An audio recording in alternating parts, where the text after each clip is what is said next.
Hey everyone, it's the Oxley Bomb MotoGP podcast with me, Matt Oxley, old racehall journalist, and Peter Bomb, data guy, tech bro, tech guru, all that kind of stuff. So what are we doing today? You know what we're doing today. We are talking about analysing today's United States Grand Prix at COTA. Quite a lot to get through, really. Lots and lots of stuff. I mean, we might even mention the baggers at the end of the show. I don't know. Or are we banned? Have we banned ourselves from mentioning baggers? I didn't even make the decision consciously, but I didn't watch anything. I didn't watch it. I didn't see the results because as soon as I realized it was 8 or 9 starts, I said, nah, it's not worthwhile. Sorry, maybe later. Okay. So we're going to start off with I kind of did, yeah. I kind of. You cannot kind of watch something. You watch it or you don't. Come on. No, I kind of watched details. it. I kind of watched it. Okay. We'll talk about it maybe at the end. Maybe if see how far we get. Anyway, I mean, before we get into the meat of the show, you might remember a couple of weeks ago we asked for brands and so on to get in touch that want to kind of help sponsor, support the show. We've had a bit of interest. We had a few brands reaching out to us about getting involved with the podcast, and so now we kind of want to open that up a bit more broadly. And so basically, if you're a motorcycle brand, you got your business works in airlines, hotels, and you're interested in connecting with a unique MotoGP audience, we're now working with Smash Brand Group out of Sydney, Australia, to manage partnerships and build something properly integrated into the podcast. So if you're curious, just head to smashbrandgroup.com.au. That's smashbrandgroup.com.au and get in touch. And by the way, Paul, who's the main man at the Smash Brand Group, he races bikes himself. He's got his own little 2-man team in Australia. So, he's one of us. So it's all good. It's all good. So, Peter, what did you make of it? I mean, once again, just weird. Once again, just Marco Bezzecchi had it all his own way, apart from a mighty collision with Pedro Acosta on the first lap. But wow, apart from that, he was just... I mean, not cruising, but wow, he just had it all under control. No one even got close to once he ripped off half his seat aero with Pedro Acosta on the first lap. Yeah, Sunday boy, yeah. He loves the situation. Apparently, I don't think that's a conscious thing, but apparently he gets a lot better when everything is on the line and it's Sunday and it's about the main race and it's about the main points, and you have not fucked up on Saturday, but now it really has to be done. He's quite special. So it is very interesting to see a guy like him that I honestly say I never considered him, and I still don't consider him a super talent, but it's a very good example of a guy that grows a lot more than you think he would ever do because he's on the right moment with the right manufacturer. And it's not that you put him on a good bike and that's because he got better. He was involved in that project all the time. It's really connected to every muscle in his body, how the bike works. And the bike just gets better and better. And so far, Aprilia haven't done a wrong year, like Ducati sometimes did. They have a good year, then they have a shit year, then they have a good year. And some riders, it can destroy the career. But Marco is just getting better and better. But he's on a very special level at the moment. But first of all, the whole Aprilia is on a super special level. Now it's really clear how really, really good Aprilia is. They just taken over Ducati. They just didn't pass Ducati. They passed them around the outside and give them the middle finger. They're already disappearing. Well, a bit like Iagura. I mean, the pass of the weekend really for me was Iagura coming through. He would have finished third, I'm pretty sure. His pass on Pecco Bagnaia, I think it was at turn 19 when he was coming through, and he just came out of turn 18 so much better and just nailed him into 19 and just, it was just, and watching him go past Titi Antonio and they're on an amazing level. And I kind of looked at the Constructors' Championship points from last year after 3 rounds compared to this year. So at the moment, Aprilia are leading the Constructors' Championship on 101 points, Ducati on 69, a long way behind, and then KTM on 65. Last year, after 3 races, it was Ducati on 111 points, Honda on 36 points, KTM on 34 points, and Aprilia are on 33 points. So basically, pretty much Aprilia have tripled their score versus last year, whereas Ducati have halved their score. And now Ducati has a KTM just up their ass already. Yeah. So, I mean, things have changed massively. And I interviewed Massimo Rivola on Friday, the CEO of Aprilia Racing, who basically joined in 2019 and has played a huge part in turning them around, not only logistically, but also technical-wise. He was very strongly involved in creating the current bike in key areas, even though he's not an engineer. You can never say one thing, and he says that about Bezzecchi and the bike, that he's amazed, hugely impressed by what Bezzecchi has done. As a rider, how he works with the team, the kind of information he gives, his attitude, just everything is perfect. And the same with the bike. They've just increased it step by step by step by step. And as you were saying in our Saturday update yesterday, on the brakes, it is just amazing, that bike. I mean, you can, and that's, I mean, if you could choose one area of the bike of performance where you want to exceed the others, braking would probably be it. If you can be the same in LX. At the time you're on the brakes, that's more than on full throttle. And that's where exactly. And that's where you make your overtake. So if you could be the same as everybody else on top speed, acceleration, corner speed, braking is where you want to be the best, because that's where you overtake. And you can also make an awful lot of time. And it's about how they've worked, how to use the rear tyre, which has always been where Ducati have been, keeping the bike quite flat. For years, people have said, wow, the Ducati stays so flat on the brakes. And Aprilia had a massive problem with braking for years and years and years. When Alicia Spargo, at the end of every year, the engineers, you interviewed them, they'd always say, we need to make the braking better. We need to make the braking better. So they finally got there. And through aero, through electronics, through bike balance. But obviously, he lost, the important wing on the back, which Bezzecchi, in his collision with Acosta. And he did say that he felt it. Yeah. He really felt it, especially when the fuel went down. The bike started getting more unstable on the brakes, but it didn't make him any slower, did it? But I tell you what, all these things, it was good that it happened. If that same, how to start this? If that same thing would have happened on Friday afternoon, in the last couple of minutes, Marco would not have been fast enough, not being in Q2. And then everybody would understand it because his aero was damaged. But once it's Sunday, and once Marco wakes up and realizes it's Sunday, it's going to happen, he's one of these riders, and I love that. I love that from riders. That's because that's the most important day of the weekend. They have an extra gear in their head. They switch on. When they wake up Sunday, they're different. And shit can go wrong, but they still manage it. They have extra senses. They have faster reactions. They are calmer in the head. Yep, something is not there, but I compensate for it. I tell you what, if this was happening on Friday morning, we would come in and say, bike's crap. And everybody would understand it. But when it's Sunday, and with Marco, he just, then just ride around it, Because he was very clear in explaining when it matters. It was actually starting to get worse, but less fuel, he said. Yes, exactly. So he was very aware. Yeah, but not all riders are that aware.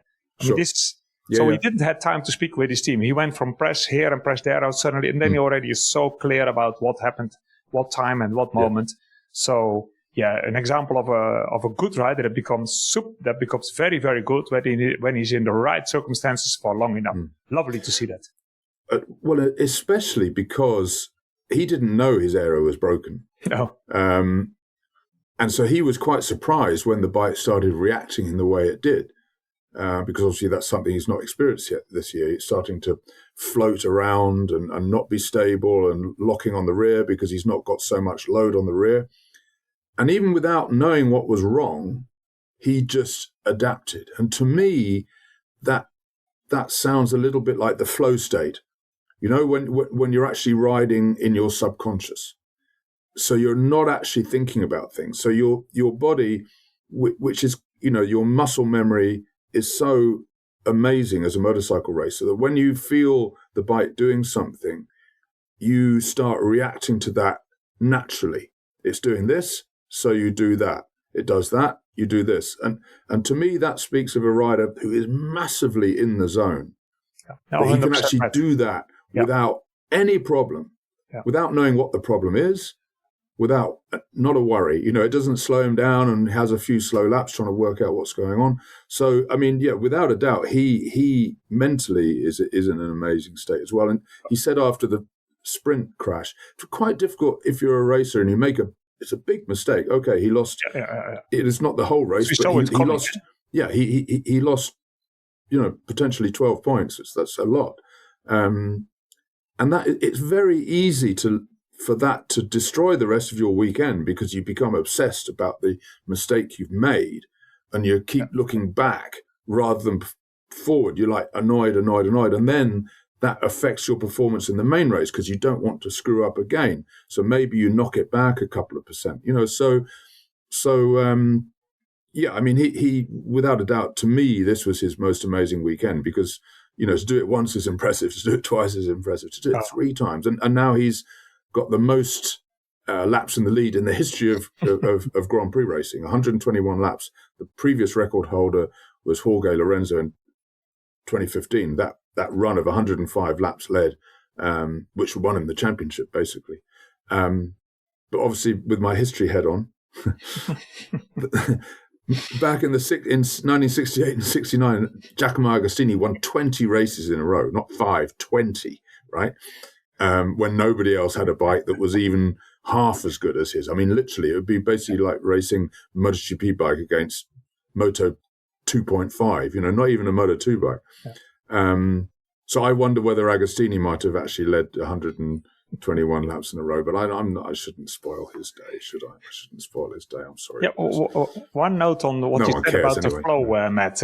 What I wanted to say about that state of mind is, if I look at it from riders that I work with that were so keen to understand everything they did, they sort of prevented the flow.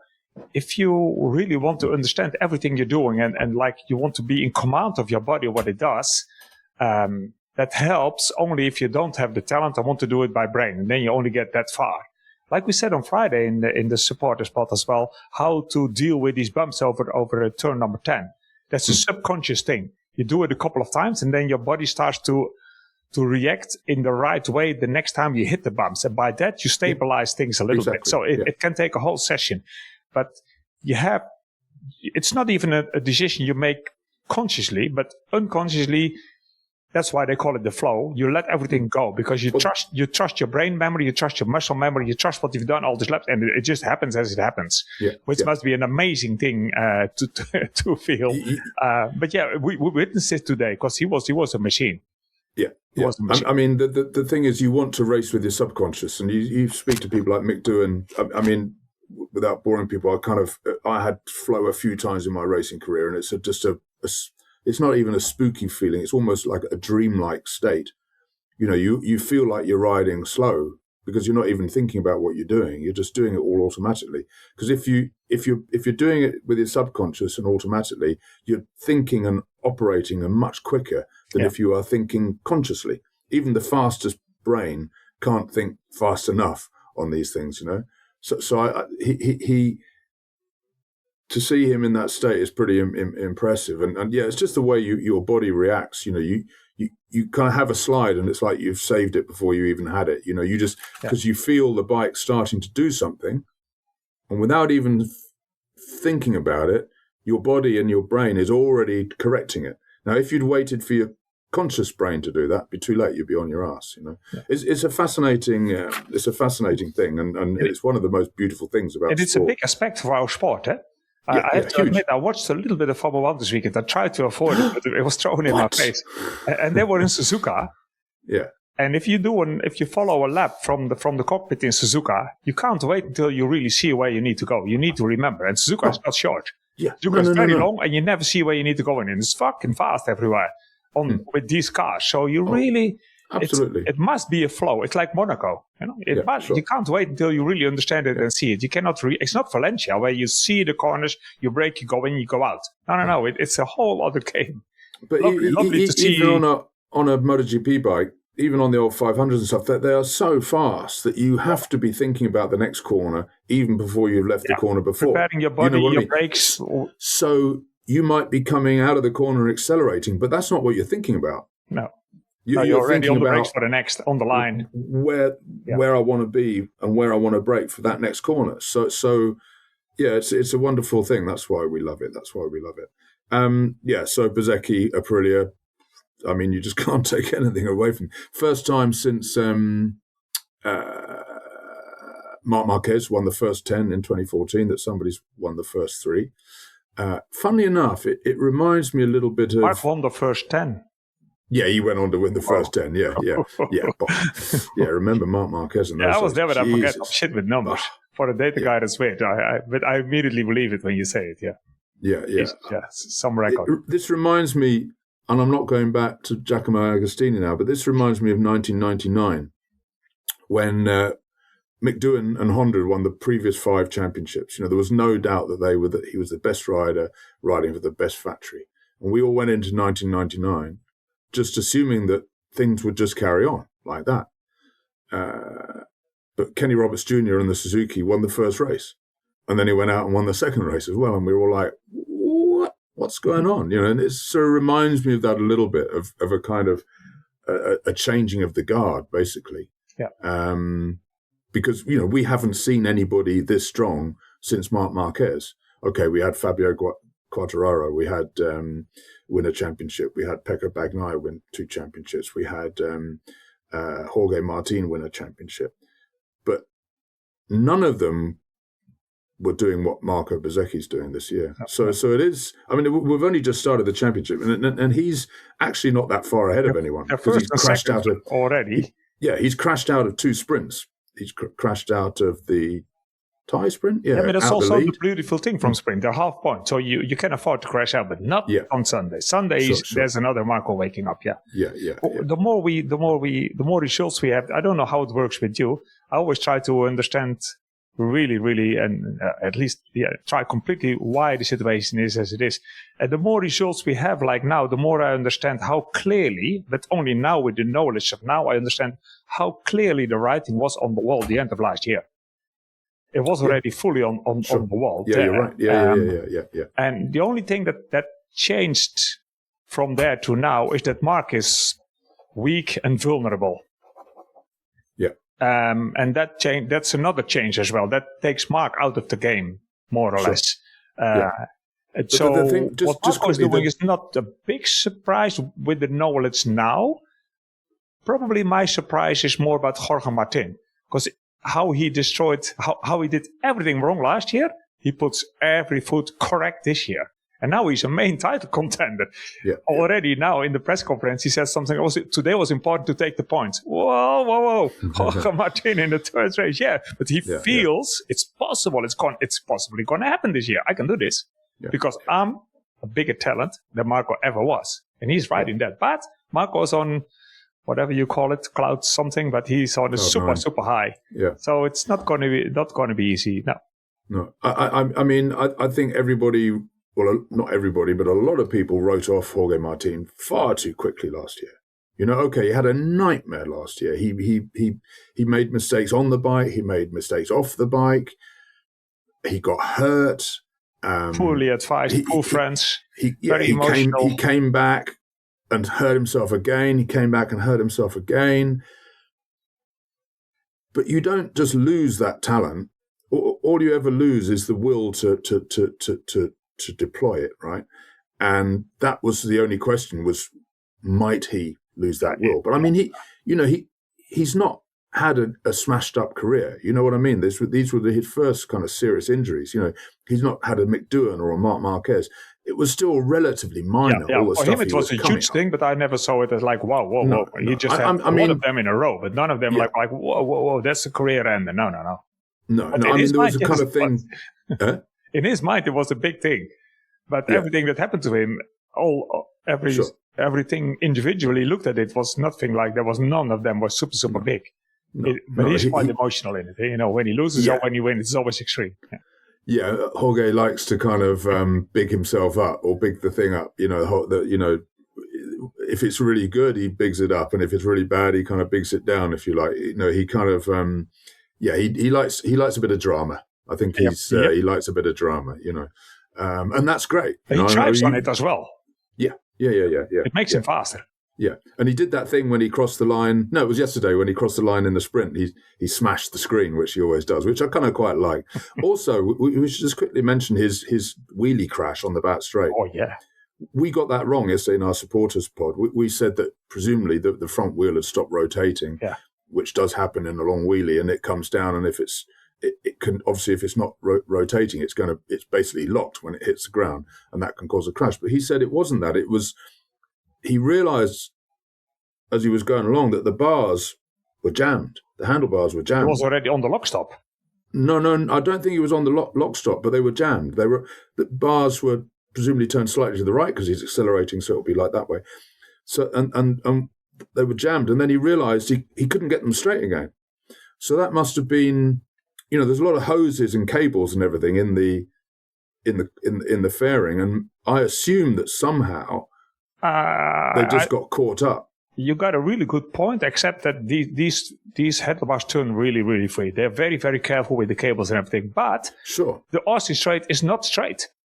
You go right forever. No, but all the time you turn right. So he said the handlebars were jammed, and he knew that he was going to crash. Was on the lock stop.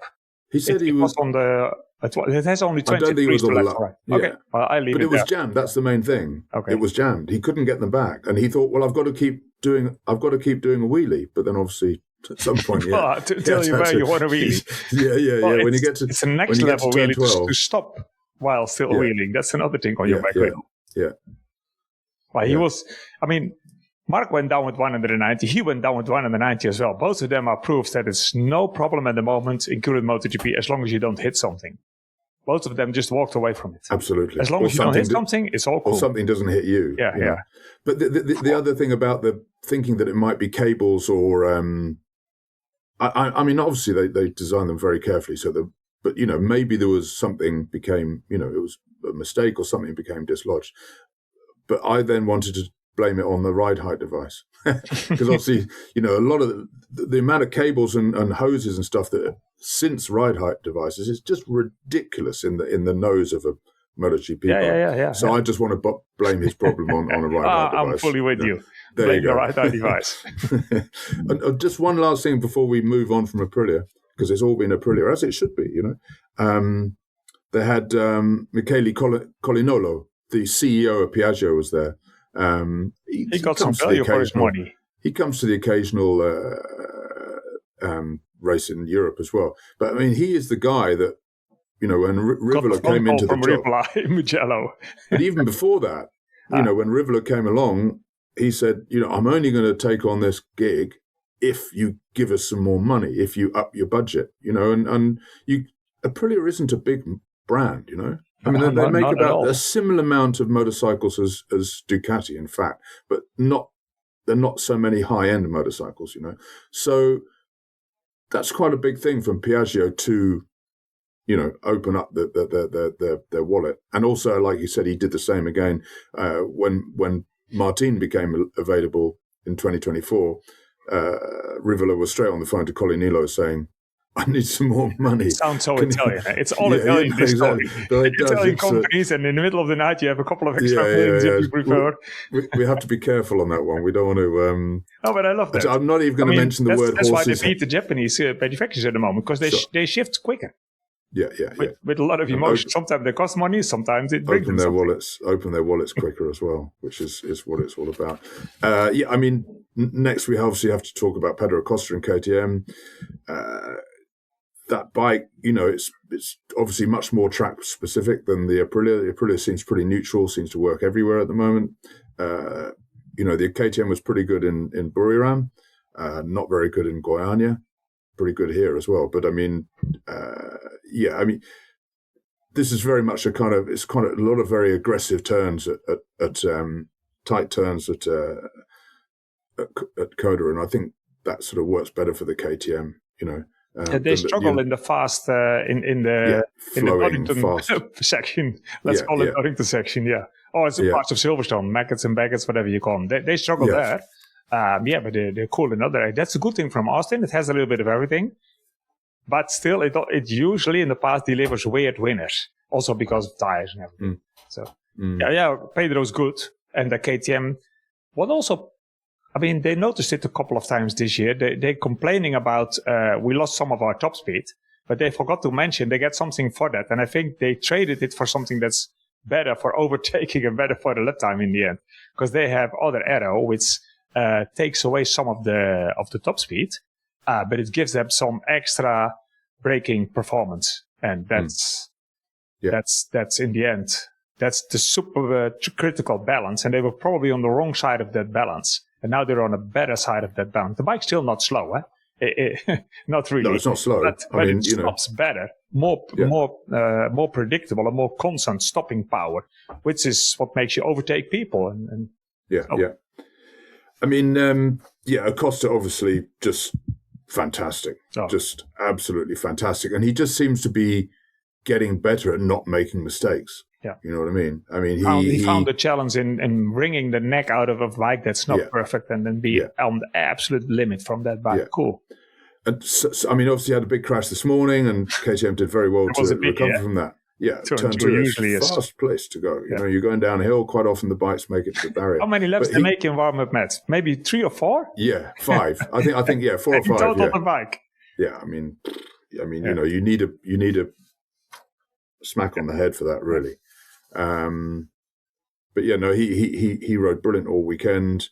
That's one of the things he said this year, that the KTM hasn't come on a long way, but the setup allows him to be more risky with the front end.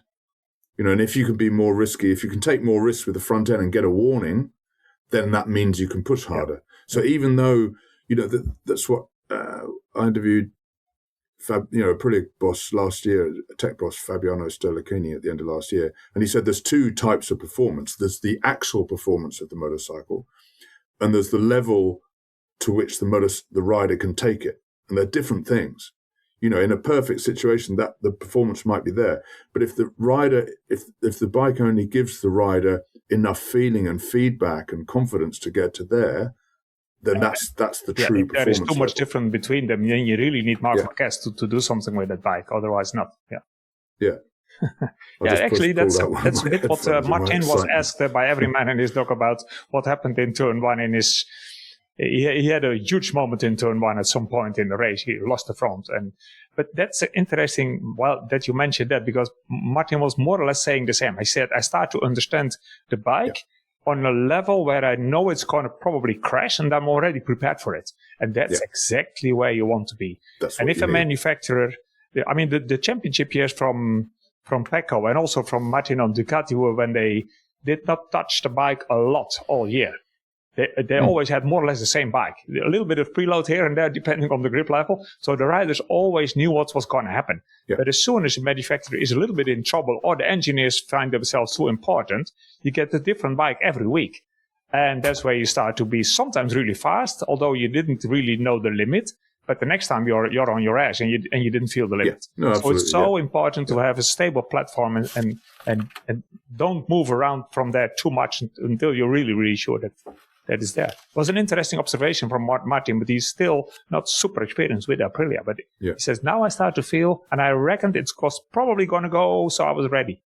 Yeah. He's, 100% in the title fight. And just talking about that moment he had at turn 1, man, it went fast, but he saved it. So A, like you say, he was ready for it. And B, the bike also needs to be savable. You know what I mean? Some bikes, depending on the geometry or the balance or whatever, once, again, what we were just saying about the KTM, that it's got more friendly, that you can take risks and get to that limit and get away with it, and that's what you need. And obviously, that's what the Aprilia's got. If it can tuck the front, I don't think he even saved it with his elbow. He actually saved it before his elbow was down. Yeah.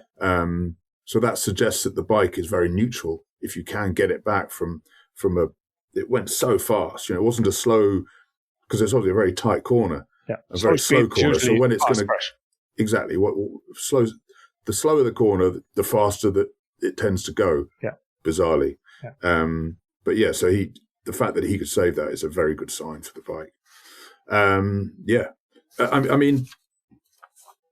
he's obviously the KTM's best guy, Acosta, but Bastianini, he was less than 4 seconds down. I think I worked out the average lap time difference between Bastianini and Acosta, and it was like 0.18 seconds. Yeah. Acosta was faster, so Bastianini, pretty close, But where will he be at Jerez? That's why he was a factory rider and is a factory rider for many years. A couple of times a year he does something like this. You think, fuck, the guy's good. Keep him. Give him what he wants.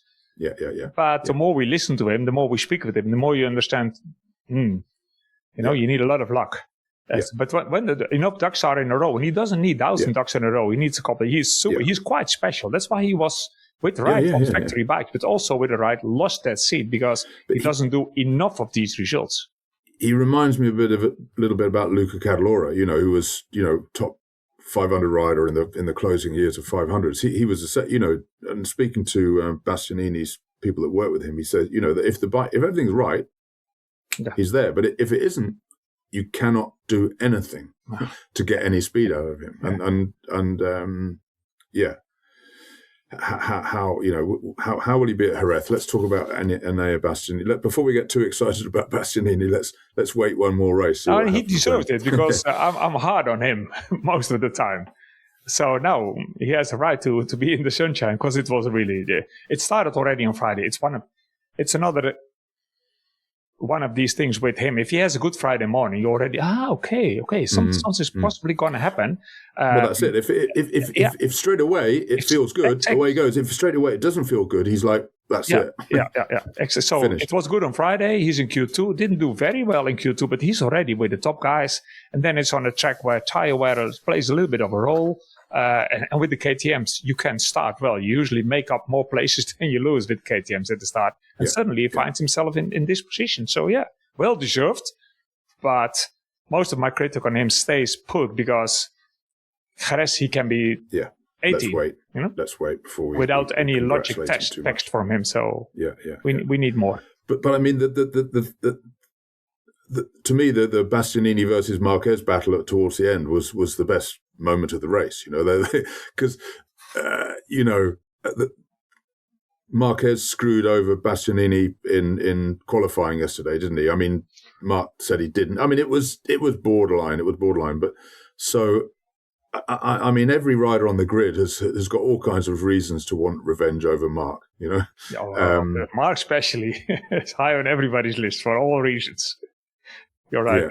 Yeah, but it was again like Mark passed him, and then Mark put a little bit of pressure on him. He went wide, but then suddenly he sort of wake up and found some extra speed and put the challenge on Mark. So and then we need to go to speak to Mark because Mark is like the most weird thing I saw today. His performance. I didn't expect this at all. There was just no logic in it. He starts like he had a accidentally good start position place, but doesn't deserve to be there. Has no pace, doesn't know what to do. He got passed by every man in his dog in the first couple of laps. And then he does his long lap. And then he comes sort of okay. And then he's really, really good. So what do you make of it? I kind of see a logic there. So he's had two crashes. One huge crash, high speed, painful on Friday. I mean, a silly mistake as well. I mean, we all know that the bumps at Kota change year to year. It's a very unstable geology. So it's not so much the surface, but it's actually the ground under the surface. And he knows that. And he said he just tried to take turn 10. And it was his fifth lap in FP1. And it was his first lap where he was pushing. Yeah. It was in that sector. The sector before, he was already half a second faster. So that's a big mistake. He just said, well, I just went into there like it was last year. It's like, whoa. You know as well as anybody. I know that the surface changed, so you should know.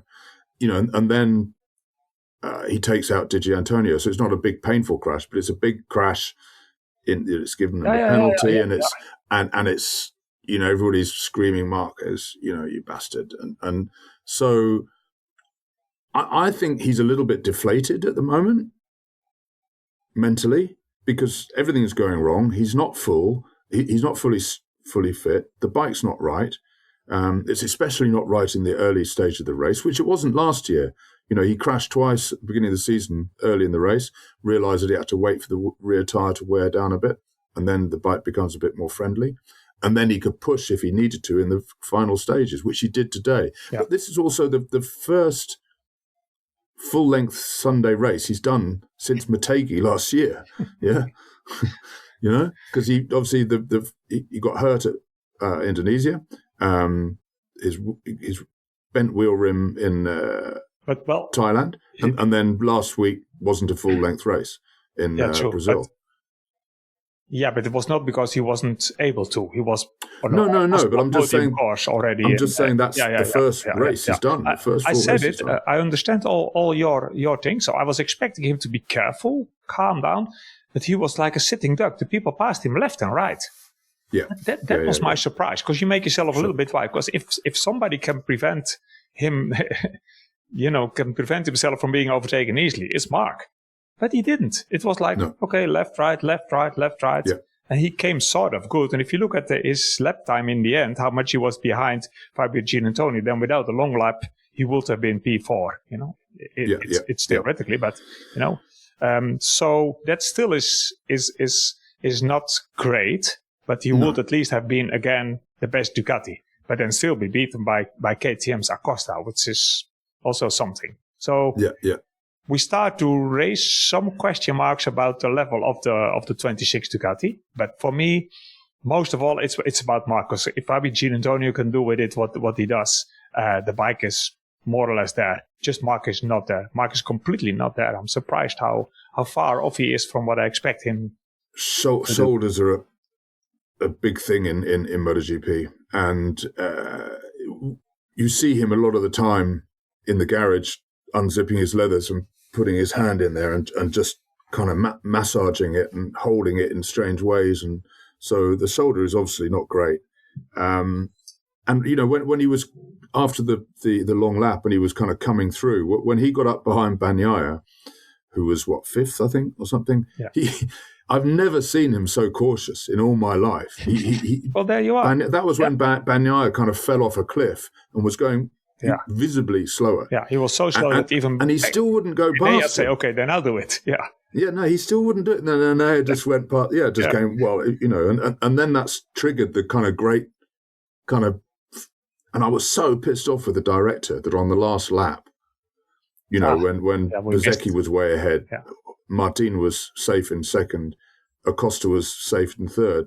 This was the best race we'd had all race, and they just left it. It was just, they've got the split screen. They can just, I'm just like, oh, what are you doing? That quite often they'll only right at the last corner or just to follow the leader over the line, they'll do that. But they went to the leader about halfway through the last lap.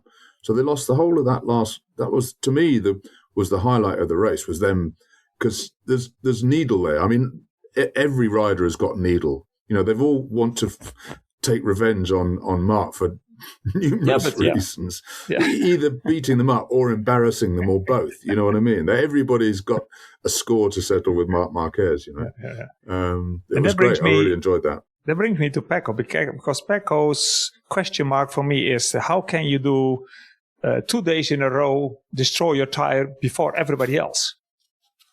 Yeah. Weird, eh? He's fast, he's aggressive, he passes left and right, he has the speed, and then he doesn't have the speed. So, technically, you have to get pretty extreme in shock absorber settings and stuff like that to destroy a tire earlier. Weird. It's completely unlike him to destroy tires. Yeah. Really strange.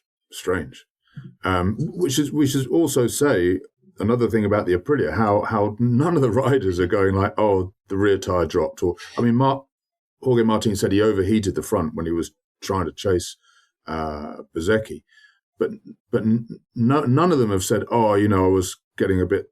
Bezzecchi even said he didn't even have to think about the tires at the end. He could just. And tires have been a lot more of a problem in Austin. Usually front tire, but also rear tire life was a huge problem. Yeah. It's not that bad anymore. Yeah. Well, I would imagine that's probably the Michelin's rears getting better and better and better, and then riders and teams setting the bikes up to save the front, using the rear to take pressure off the front. Remember that Jorge Martin yesterday won the sprint on the medium. He was the only guy and he was on the medium because he likes the extra stability. And when you really push it, it's almost the same. It's not a lot. It's a little bit slower only than the S, but it's more stable. He said, I choose that one. I proved it. We hear that all the time.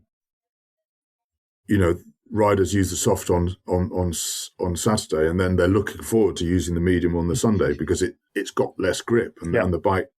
So you know, the bikes are so unbalanced with so much rear grip and not a lot of front that actually the bike becomes more balanced with the less grippy tires because the difference in the front and rear isn't so great, which is pretty weird. Who else? I mean, Alex Marquez just not really there. No. Raul Fernandez just not really there. Luca Marini. So he was 14 seconds behind. So that's, you know, about 0.6. Speak about Joan Mir. But yeah, Joan Mir. I mean, I think that was his thousandth crash in a row. 39th non-finish in a Grand Prix since joining Honda in like 55, 60 races. So, whoa. Yeah, I mean, you know, but, you know, I mean, this is not the way to race a motorcycle, to crash that often. But, you know, I like people that try. I'd much rather it that way than the other. You know what I mean? Oh, 100%. 100%. And so I can never... I can, you know, and especially since he's always screwing more speed out of that bike than anybody else, you know, which is probably why he's crashing. Well, it's not probably, that's why he is crashing. I remember... when I was working in the garage, or when I speak to other teams in the past, now it's too long ago, and when we had young riders that crashed a lot, I usually say, okay, don't worry, because if your rider is young and he's fast and he crashes a lot, they usually stop crashing at some point. But if he's not fast enough, you don't get him any faster. Unless his name is Ruben Saus, I used to say always, and we were all laughing. Now I will say, unless his name is Johan Mir, because he doesn't stop crashing. I have a fun fact for you. Second fastest lap of the race, Johan Zarco. Really? Yeah. Wow. And he did it somewhere. Was that after his crash? Yeah. Wow. Okay. He did it somewhere he crashed right I don't know. He did it he? somewhere on 2/3 of the race, and it was 6/10 faster than his other best lap, than his second best lap. So he had a spirited lap and then couldn't do it again. But his second fastest lap of the race, over half the race distance already after a crash. Whoa. I mean, it sounds like a sort of that he must have cut the track somewhere. I mean, 6/10. Well, they're pretty keen on that. There's a lot of sense. Well, no, exactly. I mean, hard to do that and get away with it. But I mean, 6/10 is insane. Yeah. You know that sometimes it happens when the rider crashes early. We saw with it Binder a couple of years with KTM. Then your tire pressure drops a lot.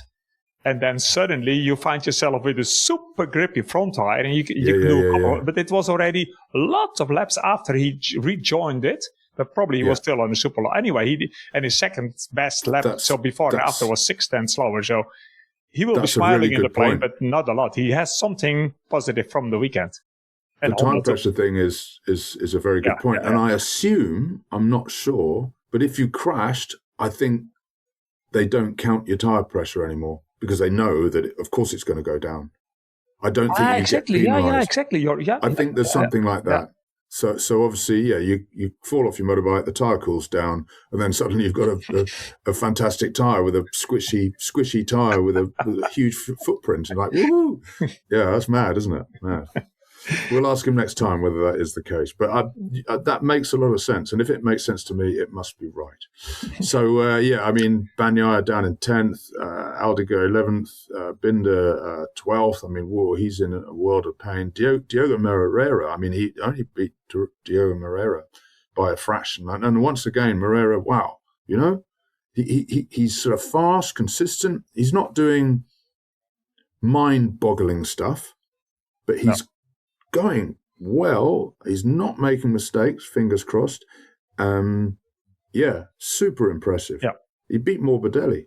I mean, we're not is in a disaster. Has checked out. Absolutely disaster. No. Absolute disaster. He got interviewed on the way to the race on the way to the grid, and he said, I'll do my best. He said, I'm not expecting anything epic.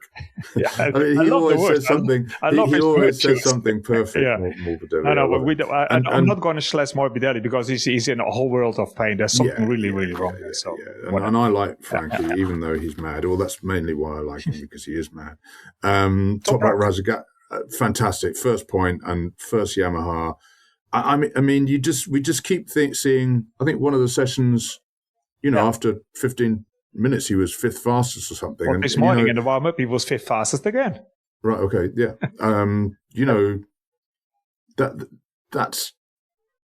That's impressive. I mean, obviously that bike is still a long way. I mean, long he started.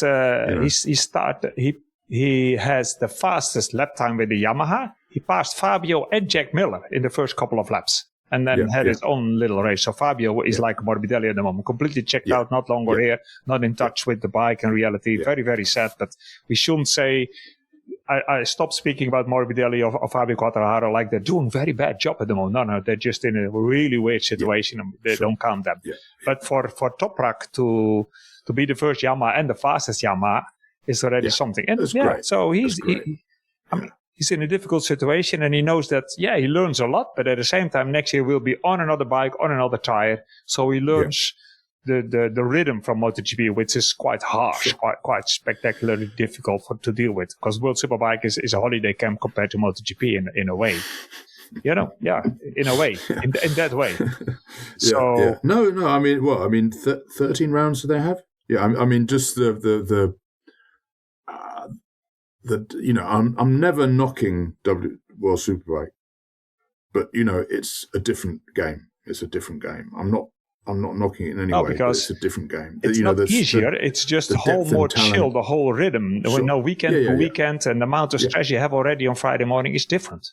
So it's that's a little bit less, but still, you don't go there and then beat them all. No. No. I mean, MotoGP is an ugly, ugly, vicious game. It really is, and that's one reason why we love it, because it's, it's gladiators at the Colosseum, and it really is vicious and nasty, and that's why I'm here. That's what I'm here to see these guys, how they deal with that. Yeah, so hats off to Toprak. That's just great to see him.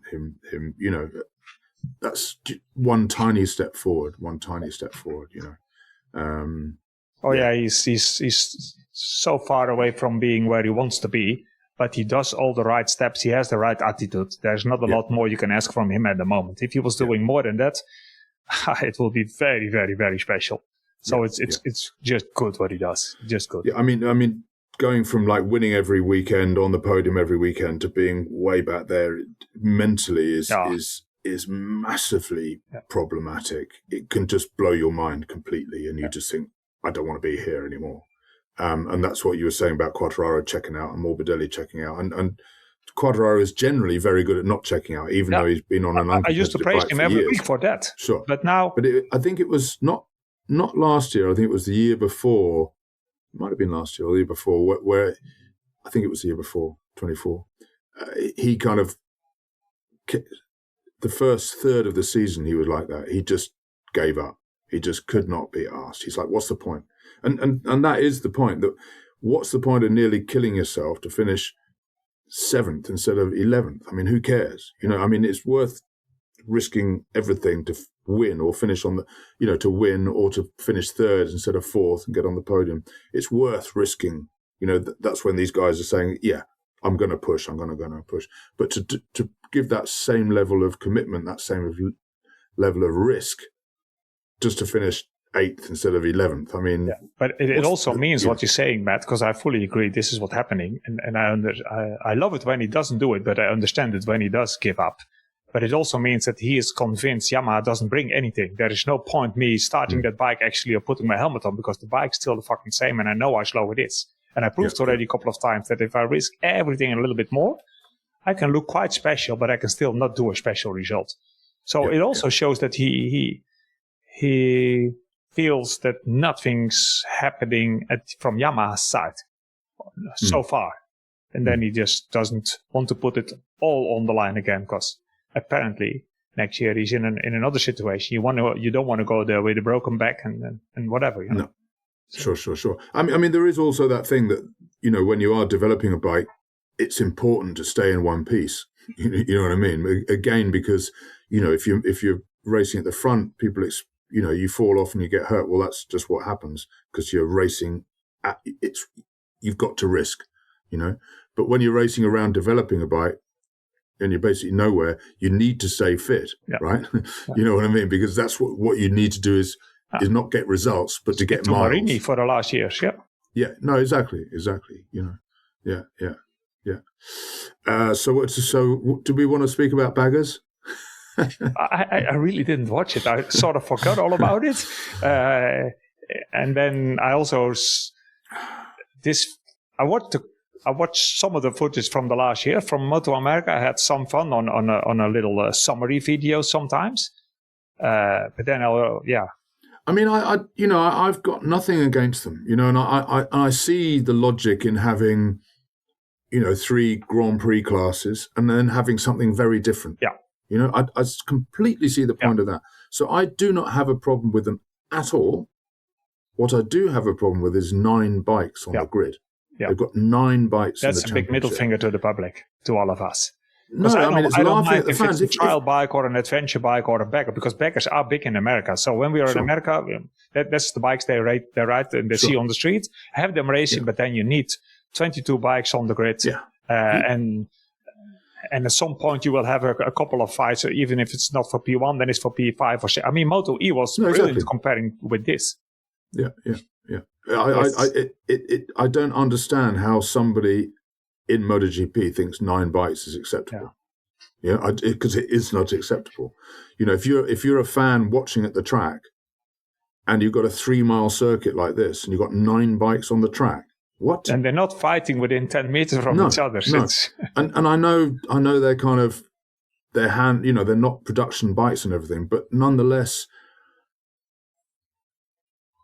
it should have been formulated, the championship, so that more teams could afford to enter. Because obviously, the cost of entering. But technically, they're wild. It's quite open there. I don't think they can fit a turbo, but other than that, you're quite free in there. Well, obviously these are spec bikes. You can't do anything. They're spec bikes. The bagger series in America, they do a lot. Oh, I see. Right. No, I'm talking about MotoGP baggers. Yeah. No, of course. I don't know about the regulations MotoGP bagger, but I know in Moto America, they do a lot on motor tuning and issue stuff and whatever. Oh. It's big. Yeah, but they're not allowed to do anything here. It's a spec bike series. It's like Moto E. But noisier. And then 8 or 9 bikes and the riders from all different levels. Yeah, riders to try to make a career, or riders that are already a long time in the parachute and still enjoy the life in the paddock. Yeah. So that's not great. You've got 22 bikes in MotoGP. You've got the best bikes in the world. You've got the best riders in the world. 22 bikes is still on the limit. I think they should have 24. So then they could have 6 different manufacturers with 4 bikes each. That would be perfect. So 22, I think, is on the limit if you've got the best bikes in the world and the best riders, and every one of those riders is a superstar. To have 9 bikes, when nobody knows who any of these people are. Big variation in the riders. And it's not acceptable. It's not acceptable. I can't understand how they were like, we've only got 9 entries. Well, we need to do something. We need to lower the cost or do something to help get a few more bikes. It sounds a bit like a fight between an organizer and a company that promised to do it, but then doesn't get enough money to do it properly. Exactly. In the end, it's always the money. So of course, it's always the money. Something's not added up, and I just think 9 bikes is unacceptable. That's all I can say. Are we going to finish there? I think we probably are. Slagging off. We've got a very interesting. We've already got a guest lined up for next week's pod, which is going to be super interesting. Not the kind of very unusual guest talking about unusual things about racetracks and so on. I think I'm really looking forward to it because I like, I like to learn stuff, and I think we're going to learn a lot in our next weekend's pod. Please tell me before we start the pod who it is so I can prepare myself because it sounds like it's going to be a professor of something. No, I'm just going to dump. I'm just going to dump you in there straight away, blind. Okay, why not? No, cool. Excellent. All right. Thanks everybody for listening. Round 3 gone. No Qatar Grand Prix in 2 weeks' time. We all know why. Don't really want to talk about that. And then Jerez so we've got 3 weekends off. So we've got to come up with 3 different pods with no one around. No problem. I've got 2 done, and I might have a third. So we're nearly there already. Thanks for listening, everybody. If you want to become a supporter and get extra content for nearly no money at all, go to oxleybomb.com and hit the Patreon button. It costs £3.50 a month, something like that. So not a lot of money. So we'd love to have you on board as a supporter.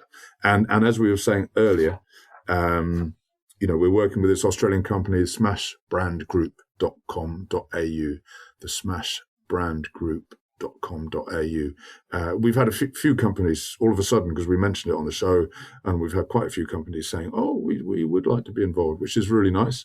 Shows that was quite encouraging. We did this question and answer with the readers, with the listeners, and somebody said, why you don't have sponsor? And I took that opportunity to say, we don't know this ourselves. We tried it a little bit, but we're crap in business.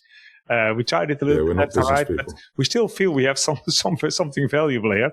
And then people, some people reacted, some companies reacted, and all of them were people that already love the pod. That's the nice thing. And that for a cooperation is a very important thing for me, that if I need to explain the pod and who we are, that's not going to work. So if people already listening to the pod, then they really know who we are.